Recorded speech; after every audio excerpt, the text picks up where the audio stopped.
জগন্নাথ দেবকে সঙ্গে নিয়ে নিজের বাড়ি ফিরছেন মহিষাদল রাজবাড়ির কুলদেবতা মদন গোপালজিও।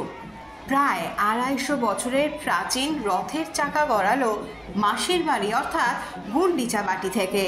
প্রায় 2 কিলোমিটার রাস্তা রথের দড়ি টানতে টানতে আসছেন অগুন্তি ভক্ত। রাস্তায় অসংখ্য মানুষের ঢল। এমন একটি দিনে যাতে কোনো রকম অপ্রীতিকর পরিস্থিতি না হয় তার জন্য তৎপর পুলিশ ও প্রশাসন। বৃষ্টি উপেক্ষা করে কাদা পায়ে জগন্নাথ দেবের রথের রশি টেনে নিয়ে চলেছেন ভক্তের ঢল। এই ছবি ধরা থাকলো এই সময় ডিজিটালের পর্দায়।